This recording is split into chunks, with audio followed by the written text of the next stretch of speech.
The funny thing is like the whole deconstruction movement, they call it now, which is people leaving evangelical Christianity or Christianity in general, has become a bit of like a trendy thing, right? Because, well, he said it. I didn't say it. He called the deconstructionist trendy. All right. Because we're seeing this huge exodus of people from the church. It's a generational shift that we're experiencing for all kinds of reasons. So people talking about it is a little bit trendy, yeah. And it wasn't like we're doing this to enter some new status or be considered in a certain way. I don't like controversy. I don't like people being upset. I don't like people saying they're never going to watch again because of this. And so, and I was a little, and I do. So he acknowledges that it's trendy, and yet says that he still did it even despite it appearing trendy, even though it was. I'm not sure if he's contradicting himself a little bit here, or maybe he's just externally processing. I don't know, but let's hear him out. I've pulled back a little bit in the amount that I want to talk about it, and because I don't want to disparage people who have faith. This is what happens when folks who go from radical fundamentalist beliefs, and I don't mean that in a good way. I don't mean fundamental beliefs. I mean radical fundamentalist belief. They tend to deconstruct, and then they become fundamentalist about whatever new thing they're on. Right? This is a pattern. We've talked about this with the new evangelicals. Oftentimes, this is the mentality, because the mindset still is the same even if the God swapped. Right? That doesn't mean that there aren't reasons that people have these crisis of the soul, if you will, right? Deconstruction, so on and so forth. But it tends to be a pattern. So he says, hey, I had to pull back from it. It means he probably was talking about it a little too much. And it's like it's very difficult to figure out what is going on with the world. It's very difficult to figure out what the nature of this reality is. The thing I have the biggest problem with now is people who say that they know exactly what the nature of God is, they know the nature. They know exactly what happens after you die, and this is what you need to do to be prepared. I think that this is a red herring, and this is what I mean. The definition of faith is placing your confidence in something, placing your trust in something, right? I looked up the Greek word. So when you see things about faith or belief, it's about confidence. I'm placing my confidence in these things. It's not about knowing. I don't know of a single Christian. I'll be completely honest with you. I don't know of a single Christian that knows exactly what happens when we die. Exactly. This has been debated for thousands of years, exactly what happens when we die. I mean, we know there's going to be a resurrection according to 1 Corinthians 15, and what Jesus talked about will be a resurrection of the dead, but we don't really know how the timeline plays out. I mean, goodness gracious, in the light of all the Israel stuff we're talking about, the end times and the signs of the times and premillennialism, amillennialism, postmillennialism, Christians have been debating this stuff for so long, except fundamentalists. They're the ones that tell you they know exactly about everything, and if you don't agree with them and if you're not a part of their camp, then you're out, right? They have a very myopic view of Christianity, and those of us who are, I would say, more versed on church history, more versed on what the different disagreements are, what are open-handed versus non-open-handed issues, I like to think that there's a more robust view of Christianity. Nobody knows. Nobody's got it figured out. And the only thing I have a problem with is if you tell me that you do have it figured out. Nobody knows, and nobody has it figured out. But what you do know is that nobody has it figured out. But aren't you one of the people that knows? That doesn't make any sense. You can't say nobody knows, but I know that nobody knows. That's a statement of knowing. We have a confidence in the resurrection of Jesus. We have a confidence that there is a God, that there's a creator, that you can, without the resurrection, you can look out into the sky, you can look out into this vast universe, you can look around, and you can say, there is something beyond us here. Design is too specific. We can look at our own heart and say, people are naturally wired with an understanding of right from wrong, but people left on their own devices could also do some really wicked and wild, disgusting things, right?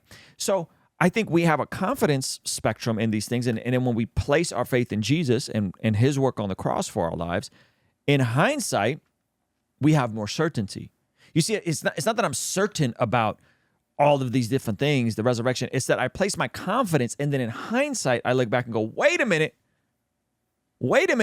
based on the most reasonable conclusion, I believe that Jesus is who he says he is. I believe he really lived. I believe he really died. I believe the New Testament is reliable. I believe and trust what he said in the New Testament. Therefore, I believe the Old Testament is reliable.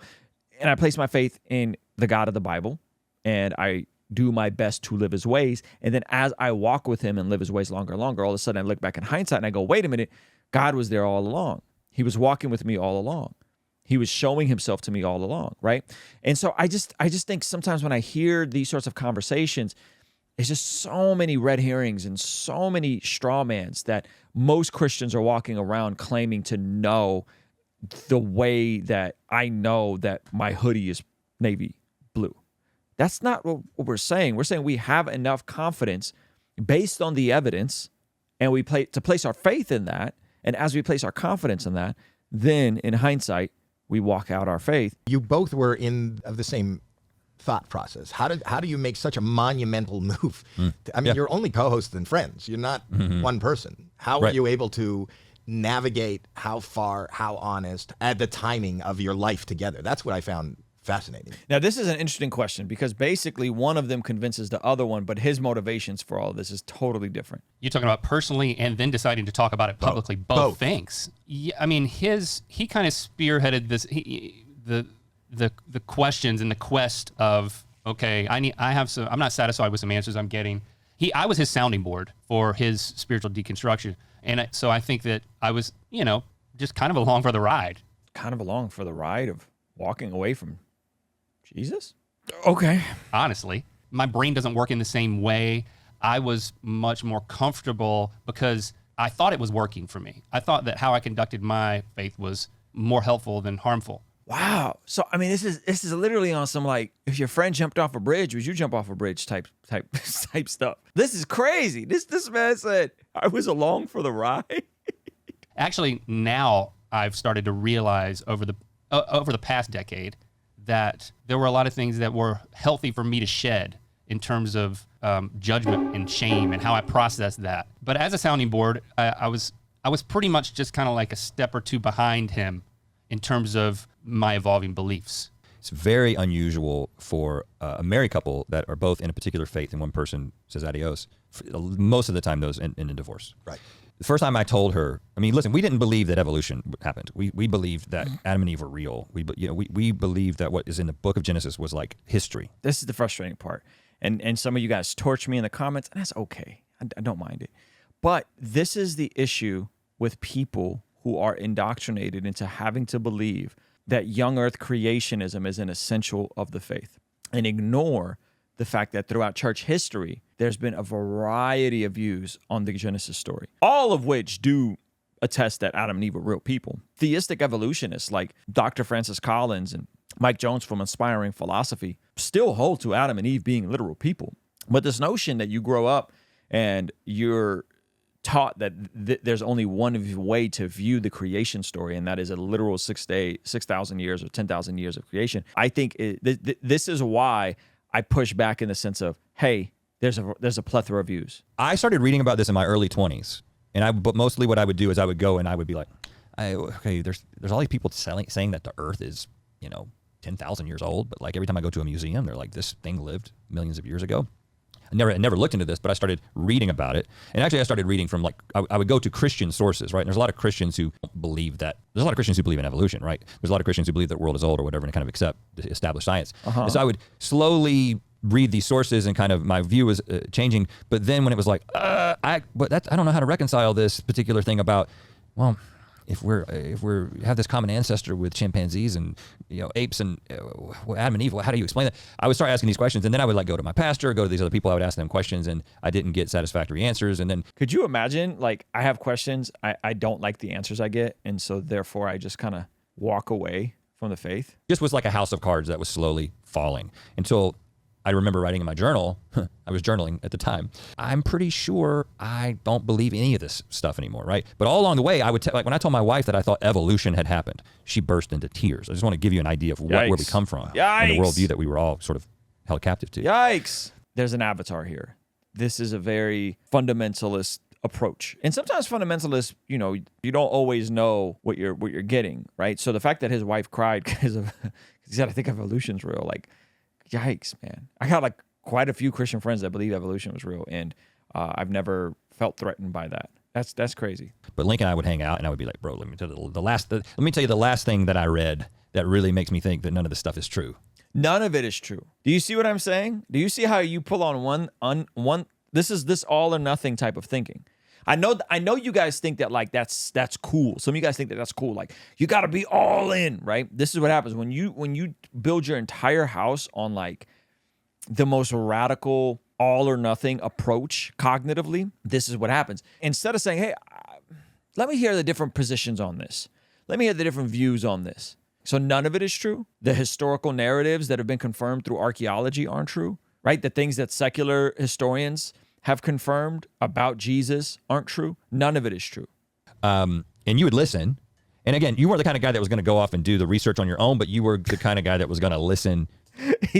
You weren't the kind of guy that so he just listened. This poor guy Rhett was literally just along. I mean, Link was literally just along for the ride. I mean, I read a couple of books too, but like, you know, it wasn't quite as You weren't searching. You weren't. He was seeking Yeah. and sharing. Yeah. And you were listening and Yeah. being much more passive. Yeah. So if he and I never, value the security of what I had, and I just felt like there was a lot at stake in trying to. I was like, yeah, I'm gonna be here for you, and I'm gonna lovingly listen and respond and be a sounding board. But what I'm really gonna do is I'm gonna try to like say, yeah, but let's just kind of tamp all this down. You know, get it out of your system. I think is what I thought at first. And So what was the switch? Where Okay. you went, yeah. Now this is interesting. I mean, it was just the preponderance of it. It just kept coming. I mean, anywhere you look, I mean, it's like I did start reading other people's accounts of deconstruction and their reasoning, and And was your wife also? a lot of that resonated. Did they have this? Did she have the same? She was, response as this? she was, yes, because it was. We believed that it would split us up. That like the biblical teaching that we adhered to was, okay, you're not going to stay together. You can't do this without Jesus. You're not, basically, was you what know, we Jesus believed. is holding you together anyway. So That's interesting. The funny thing about my oldest son is that one of the first times we sent him to Sunday school, and they're teaching from the Old Testament, you know, at Sunday school, and they're talking about, you know, it always amazes me, but I guess they do it because it's in the Bible. But they're like talking about the conquest of the land of Canaan, you know, and people. The promised land that God promised the children of Israel. God commanding the murder of women and children who were not Israelites. I don't know of anybody that teaches kids about God commanding the killing of women and children. So again, this just makes me ask, like, what kind of church were you at, bro? And like, we didn't have good answers, right? There's Christian apologists have lots of answers. It's like, well, actually, it's a little bit different, and those people kind of deserved it if you think about it. And it was God's judgment. It wasn't. There's lots of answers that they have. They're not good answers. They don't actually solve the problem. If the Canaanites were sacrificing their own kids to Molech, right? We ask, why doesn't God intervene with evil? Why doesn't God stop evil? And then when God stops evil, then we think God is evil. The flip side of that is when you are also looking at the scriptures, were the Canaanites actually wiped out? Or do we keep seeing them pop up later in other chapters? Perhaps that was language used that was hyperbolic, that was hyperbole used, in the same way that if we were talking about the football game and how the Cowboys are going to completely obliterate the Broncos. I don't even watch football like that. The Lakers are going to completely destroy the Clippers. Perhaps it's hyperbolic language used. Why would we say that? Well, because there are times where God says to completely wipe people out, and then a couple chapters later, they pop up again. That's another theory on it.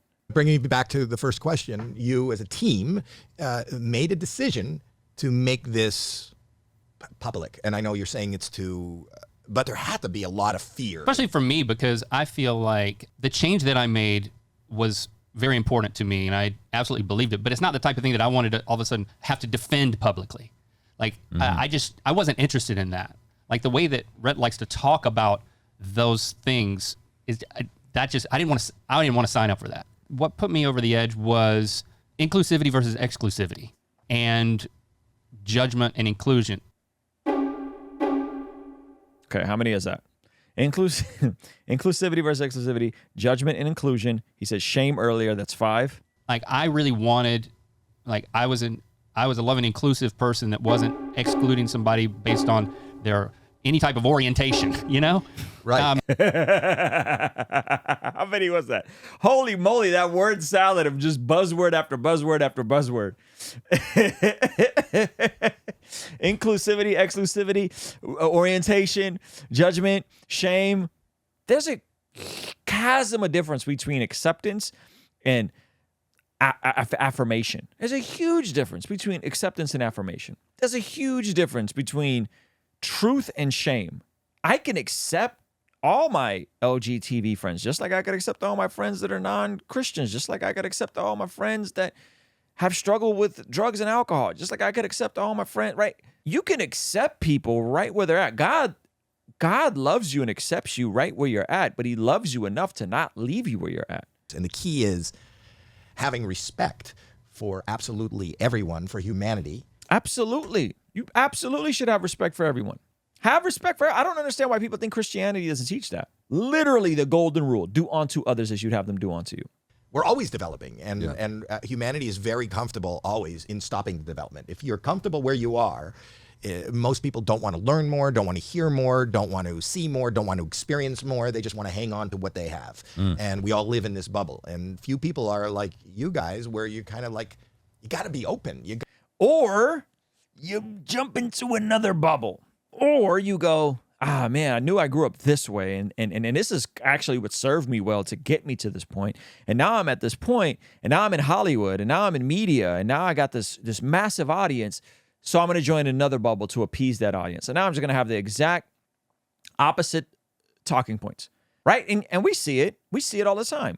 We're seeing it right now. There are people that when they were Christians, had very specific views, and now they just hold the opposite views, right? I mean, my conversation with Tim from the New Evangelicals, we went through every item line by line, and there wasn't one position that he holds today that he held back then. Well, and listen, let me tell you, on this side of it, it's a lot better. As someone who lived within the confines of that system, and someone who is more just a humanitarian, a humanist at this point.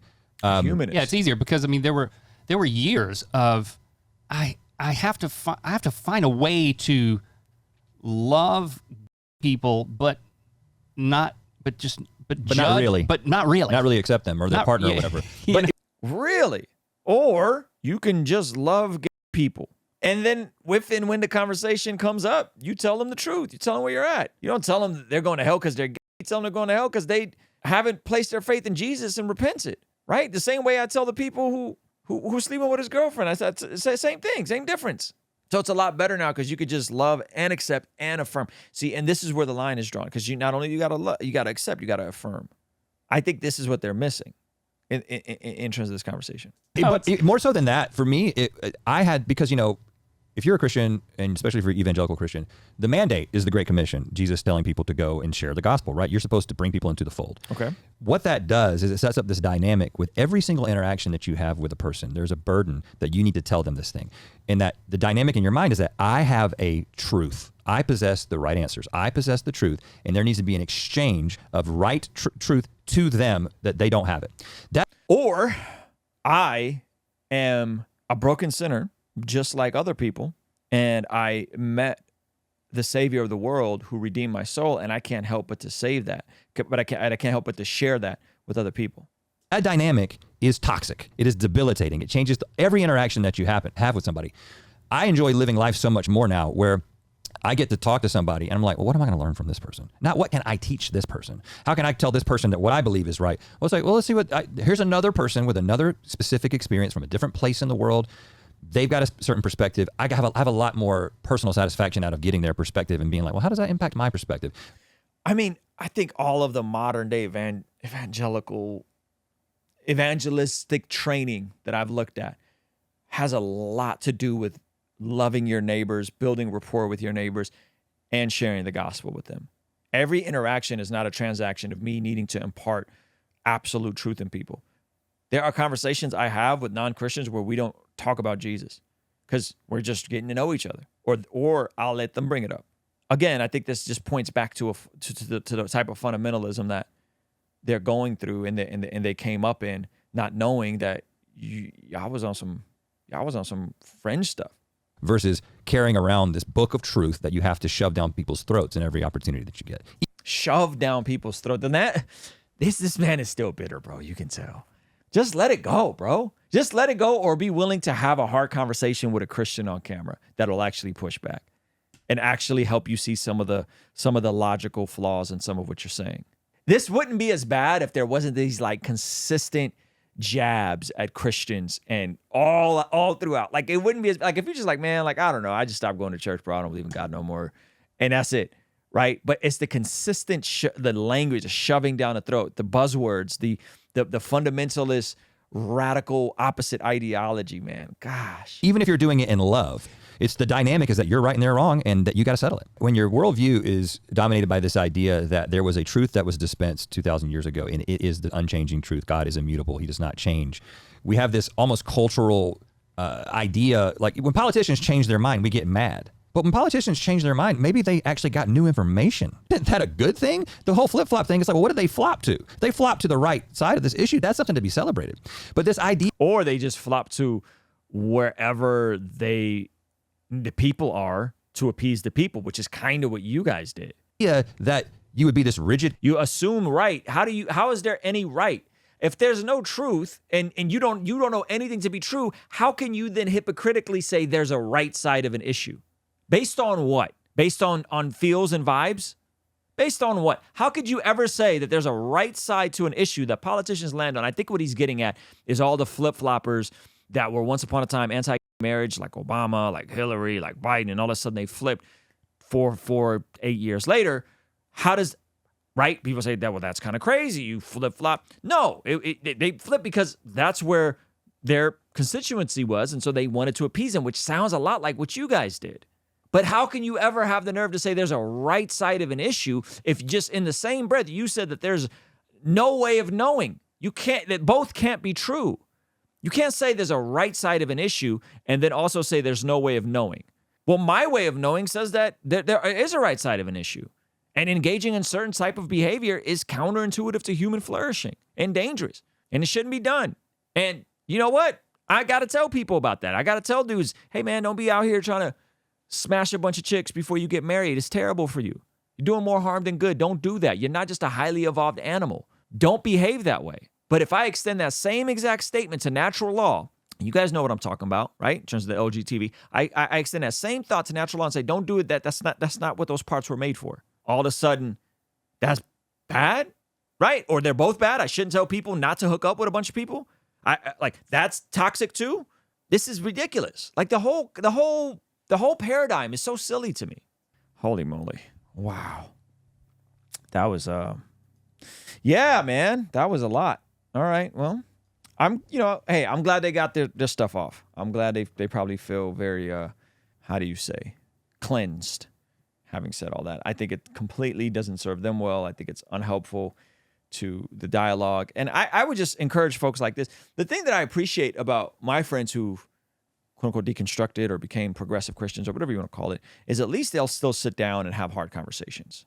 These guys just kind of throw stones from their glass house and kind of don't really engage in any type of meaningful dialogue, which I think is kind of cringe. We see according to the Bible that prayer is extremely important in terms of us being transformed from the inside out when we get aligned with God's will. I want you guys to implement these spiritual disciplines in your day-to-day life. And the only way I've been able to do this consistently is through writing down my prayers in a prayer journal that does a few things. One, it allows me to reflect and come to God humbly and ask Him to move on my behalf. And two, it allows me to document my prayers, which ultimately helped me remember the very things that I was praying for and see the hand of God tangibly in my life when He answers them. So I would urge you, consider writing down your prayers. It could be in a blank notebook. It could even be on your phone. Or you could check out the one I personally designed and used from my own quiet time and spiritual discipline that I think will be a huge blessing. It's the exact structure and system that I've used for years to pray and be more consistent in my spiritual disciplines. And here's the thing, with the hope to create a prayer movement, we've made the PDF version of this prayer journal completely free. So to get the PDF of our prayer journal completely for free, go to blessgodpdf.shop now.